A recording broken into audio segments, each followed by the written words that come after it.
ڈرامے کی next episode کے بارے میں بات کریں گے، جہاں پر اب نوشیروان کے دل میں تو بال آ جاتے ہیں دعا کے لیے۔ کشمالہ سچویشن ہی ایسی کریٹ کر دیتی ہے جس کی وجہ سے نوشیروان کو لگتا ہے کہ واقعی کشمالہ سچ بول رہی ہے اور دعا جھوٹ بول رہی ہے۔ تک بات آ جاتی ہے کہ نوشیروان دعا کو یہ کہہ دیتا ہے کہ دعا یہ بچہ کس کا ہے، کیونکہ نوشیروان اللہ کی باتوں میں آ جاتا ہے۔ کشمالہ یہی کہتی ہے کہ سرفراز یہاں پر آیا تھا، جبکہ سرفراز یہاں پر نہیں آتا کیونکہ وہ سارے گارڈز اور واچ مین کو بھی خرید لیتی ہے۔ نوشیروان سے کہتے ہیں کہ آپ کس طرح کی باتیں کر رہے ہیں۔ یہ بات سننے کے بعد تبھی نوشیروان کہتے ہیں کہ جو بات میں پوچھ رہا ہوں وہ بات مجھے بتاؤ، کیونکہ آج یہاں پر سرفراز آیا تھا، وہ کیا بکواس کر رہا تھا۔ دعا کہتے ہیں کہ نہیں نوشیروان، یہاں پر تو سرفراز آیا ہی نہیں تھا۔ یہ بات سننے کے بعد تبھی نوشیروان نے کہتے ہیں کہ جھوٹ پہ جھوٹ تم بولتی جا رہی، جبکہ میں نے تمہیں سچ بولنے کے لیے کہا۔ کہتے ہیں کہ آپ جس سے مرضی پوچھ لیں، جب میں کہہ رہی ہوں کہ یہاں پر نوشیروان کوئی بھی نہیں آیا تھا تو اس کا مطلب کہ کوئی آیا ہی نہیں تھا۔ نوشیروان کہتے ہیں کہ اس دن بھی تو تم نے میرے ساتھ جھوٹ ہی بولا تھا، تو اس دن بھی یہی کہہ رہی تھی کہ یہاں پر سرفراز نہیں آیا تھا۔ یہ دعا بات سننے کے بعد کہتی ہے کہ ہاں اس دن میں نے آپ سے جھوٹ ضرور بولا تھا، کیونکہ میں بہت ہی زیادہ کنفیوز ہو چکی تھی۔ میں اس دن کے بعد نصیحت کر چکی ہوں کہ میں کبھی بھی آپ کے ساتھ جھوٹ نہیں بولوں گی، چاہے میں کتنا ہی زیادہ کنفیوز کیوں نہ ہو، لیکن آج میں آپ کے ساتھ جھوٹ نہیں بول رہی۔ تبھی اب نوشیروان واچ مین اور گارڈز کو بلا کر لے آتا ہے، تبھی ان کو پتا چلتا ہے کہ واقعی جھوٹ بول رہی ہے، کیونکہ گارڈز بھی یہی کہہ رہے ہیں کہ یہاں پر سرفراز بھی آیا تھا اور دعا بی بی نے خود اسے یہاں پر انوائٹ کیا تھا۔ دعا کو سمجھ نہیں آتی کہ آخر کیوں کہ گارڈز اور واچ مین بھی جھوٹ بولے اور دعا کے خلاف کیوں ہو چکے ہیں۔ تبھی دعا کہتی ہے کہ نوشیروان آپ میری بات کا یقین کریں کہ یہ لوگ میرے خلاف کوئی سازش چل رہی ہے، سمجھ نہیں آتا کہ آخر کون۔ تبھی اب پاس کری کشمالہ کہتی ہے کہ دعا آخر کون تمہارے ساتھ خلاف طرح کا گٹیا کھیل کھیل سکتے ہیں، آخر تم نے سرفراز کو اتنی تو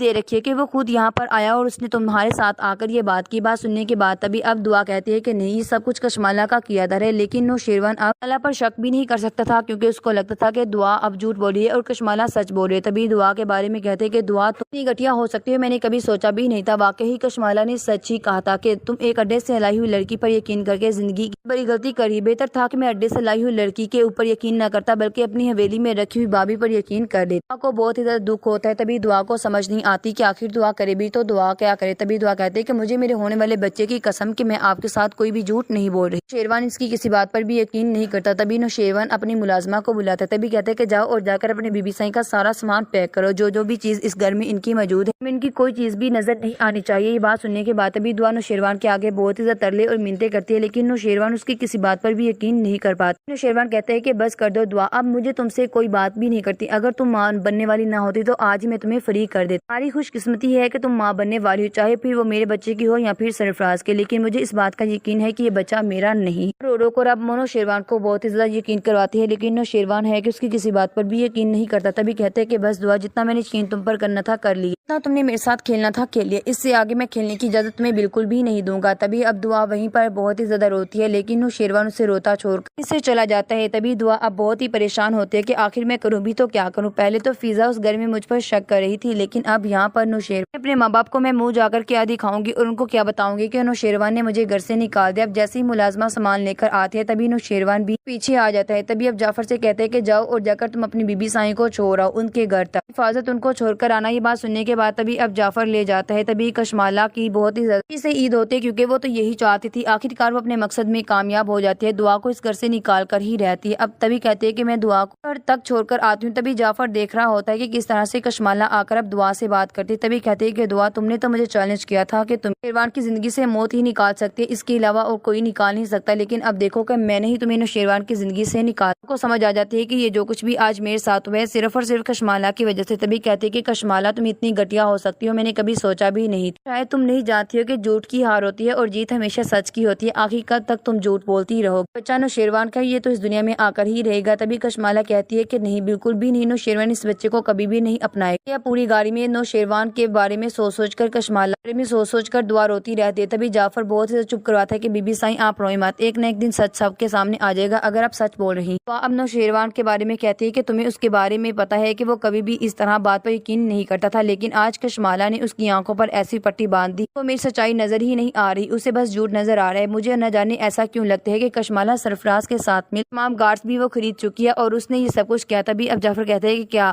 میں آپ کا ساتھ دے سکتا ہوں؟ تبھی دعا کہتے ہیں کہ ہاں جعفر تم میرا ساتھ دو، میں تمہیں ساری بات بتاتی ہوں کہ واقعی میرا اس میں کوئی قصور نہیں، میں تم سے بالکل بھی جھوٹ نہیں بول رہی۔ جعفر کہتے ہیں کہ مجھے بھی شک تھا کہ کشمالہ بی بی نے جس طرح آپ سے آ کر بات کی تھی یقیناً انہوں نے کوئی نہ کوئی ایسی گٹیا چال چلی ہوگی، اس لیے تو اس کے ساتھ یہ سب کچھ ہو رہا ہے۔ تبھی اب کہتے ہیں کہ آپ فکر مت کریں، آپ کے ساتھ میں ہر وقت رہوں گا، آپ کو فکر کرنے کی ضرورت نہیں، آپ کی سچائی میں سب کے سامنے لا کر ہی رہوں گا۔ یہ بات سننے کے بعد تبھی کہتے ہیں کہ تمہارا بہت شکریہ، اگر تم ایسا کر دو گے تو میں تمہارا احسان زندگی بھر نہیں بھول پاؤں گی۔ بات سننے کے بعد تبھی کہتا ہے کہ بی بی سائیں آپ پر کوئی احسان نہیں ہوگا، بلکہ آپ نے ہم پر بہت ہی احسان کیے ہیں۔ میں جانتا ہوں آپ ایک بہت ہی اچھی انسان ہیں، لیکن آپ فکر مت کریں، بہت ہی جلد اب کشمالہ کا سچ تو میں سب کے سامنے لے کر ہی آؤں گا۔ یہ بات سننے کے بعد تبھی اب کہتا ہے کہ آپ نے اپنی ٹینشن لے کر اپنی طبیعت بالکل بھی خراب نہیں کرنی، کیونکہ میں جانتا ہوں بہت اچھے طریقے سے کہ جس طرح کی کشمالہ عورت ہے وہ ضرور کوئی نہ کوئی سازش تو کرنی تھی، لیکن آپ فکر مت کریں۔ اس وقت نوشیروان ان کی باتوں میں آ چکے ہیں، لیکن جلد ہی نوشیروان کو ان کی آنکھوں سے پٹی میں اتار دوں گا اور انہیں بتاؤں گا کہ دعا بی بی جھوٹ نہیں بول رہی تھی، اگر جھوٹ بول رہی ہے تو وہ صرف کشمالہ بی بی بول رہی ہے۔ یہ بات سننے کے بعد تبھی کہتے کہ اگر تم ایسا کر دو گے تو میری زندگی بہت آسان ہو جائے گی، ورنہ سب کی نظروں میں تو میں گر ہی چکی ہوں۔ یہ بات سننے کے بعد تبھی کہتے ہیں کہ نہیں، آپ کو اپنے گھر والوں کو یہ نہیں بتانا کہ آپ وہاں پر ہمیشہ رہنے کے لیے آئی ہیں، بلکہ آپ یہ کہیں گے کہ کچھ دن آپ اپنی ماں کے ساتھ گزارنے کے لیے آئی ہیں۔ یہ بات سننے کے بعد تبھی کہتی ہے کہ ٹھیک ہے، لیکن جتنی جلدی ہو سکے تمہیں یہ میرا کام کرنا ہو۔ اب جعفر کہتا ہے کہ ٹھیک ہے۔ اب جعفر وہاں پر چھوڑ کر آتا ہے، اندر تک اس کا سامان رکھ کر آتا ہے۔ یہ دیکھ کر تبھی اب فضا کہتی ہے کیا ہوا، کیا تمہارے شوہر نے تمہیں گھر سے نکال دیا یا تمہاری حرکتوں کے بارے میں اسے پتہ چلا ہے؟ تبھی جعفر کہتے ہیں کہ نہیں، ایسی کوئی بات نہیں ہے، بی بی سائیں خود ہی یہاں پر رہنے کے لیے آئی تھی اور کچھ دن رہنا چاہتی تھی، اسی لیے وہ یہاں پر رہنے کے لیے آ گئی۔ تبھی کہتے کہ بہتر یہی ہے کہ دعا تم یہاں سے چلی جاؤ، میں تمہاری شکل بھی دیکھنا نہیں چاہتی۔ بات سننے کے بعد تبھی اب دعا کی یہ حالت دیکھ کر کہتے ہیں کہ دیکھیں، بی بی سائیں اس حالت میں نہیں کہ وہ آپ کی اس طرح کی بدتمیزی برداشت کرے، کیونکہ سائیں صاحب کو یہاں سے آؤٹ آف کنٹری جانا پڑ رہا ہے، جس کی وجہ سے انہوں نے ان کو یہاں پر رہنے کے لیے بھیجا ہے۔ یہ بات سننے کے بعد تبھی اب وہ خاموشی سے اندر چلی جاتی ہے، لیکن جعفر بہت ہی پریشان ہو جاتا ہے کہ آخرکار میں کروں بھی تو کیا کروں، کیونکہ میں جانتا ہوں بہت اچھے طریقے سے کہ بی بی سائیں کے ساتھ بہت غلط ہو رہا ہے اور مجھے ان سب کو روکنا ہوگا۔ آخر روکوں بھی تو کیسے روکوں، کیونکہ میں جانتا ہوں کہ اتنی آسانی سے یہ نہیں رک پائے گی، لیکن کشمالہ کی حقیقت مجھے جان کر رہنا ہوگی، کیونکہ کشمالہ نے جو کچھ بھی کیا ہے اس کی کیے